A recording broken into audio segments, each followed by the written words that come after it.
one of the things psychologists have done for the last 20 years, especially the social psychologists, is push this idea of self-esteem. You should feel good about yourself. And I think, why would you tell someone 20 that? It's like, you should feel good about who you are. It's like, no, you shouldn't. Why should you feel good about who you are? It's like, you should feel good about who you could be.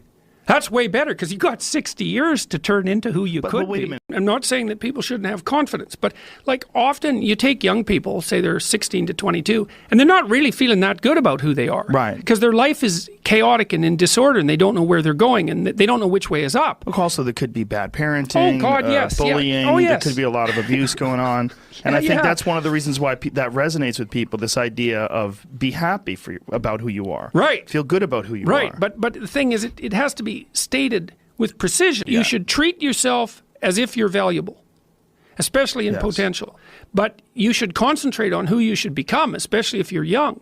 And so let's say you're miserable and nihilistic and chaotic and depressed and all of that now, and you have your reasons, you know, terrible parenting, abuse, all of those things. It's like, well, you should feel good about yourself. It's like, no, it's not the right message. Is that it's more like you should understand how much potential there is within you to set that straight. And then you should do everything you can to manifest that in the world, and it will set it straight. And that's better than self-esteem. It's like you're in a crooked, horrible position. Okay, fine. There's a lot of suffering and pain associated with that. Yeah, you can't just feel good about that because it's not good. But you can do something about it. You can genuinely do something about it. And I think all the evidence suggests that that's the case. Yes. So I'm telling young people, look, no matter how bad your situation is, I'm not going to pretend it's okay. It's not okay. It's tragic, tainted with malevolence. And some people really get hurt by malevolent people, like, you know, terribly hurt. Sometimes they never recover. It's really awful. But there's more to you than you think. And if you stand up and face it with a positive, with a noble vision, with discipline and intent, you can go far farther to overcoming it than you can imagine. And that's the principle upon which you should predicate your behavior. And I think that one of the things that's really nice about being a clinical psychologist is that this isn't just guesswork. Like, one of the things, we know two things in clinical psychology. One is truthful conversations redeem people. Because if you come to a clinical psychologist whose worth is salt, you have a truthful conversation. The conversation is, well, here's what's wrong with my life, and here's what caused it. You know, maybe it takes a year to have that conversation, and both of the participants are doing everything they can to lay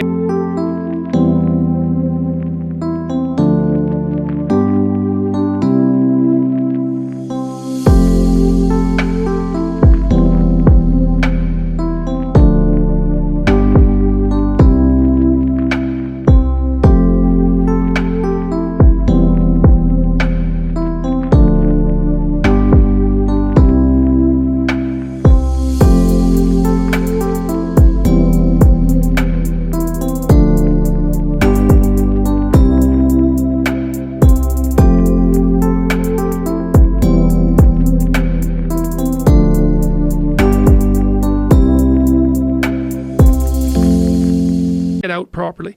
Here's how it might be fixed. Here's what a beneficial future might look like. And so it's a completely honest conversation if it's working well. And all that's happening in the conversation is that the two people involved are trying to make things better. That's the goal. Let's see if we can have a conversation that will make things better. Okay, so we know that works. It does make things better. And then another thing we know is that, well, let's say there's a bunch of things that you're afraid of that are in your way. So you have some vision about who you want to be. Maybe you have to, you know, you want to be successful in your career, so you have to learn to talk in front of a group. It's like, okay, well, you're afraid of that. It's like, no wonder you don't want to be humiliated. So, okay, so what do we do about that? Well, maybe we first get you to speak in front of one person and then 3 people, you know, for 5 minutes and then for 10 minutes, like graduated exposure to what you're afraid of.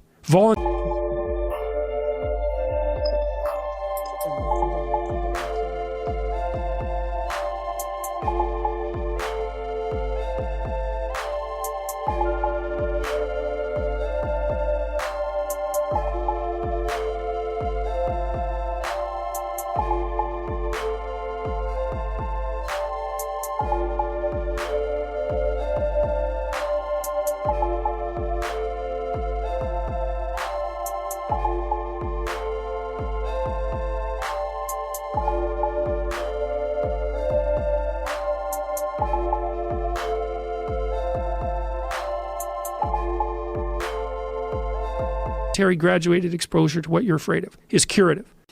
So to tell people that if you confront the world forthrightly, if you speak the truth, and you expose yourself courageously to those things that you're afraid of, that your life will improve, and so will the life of people around you.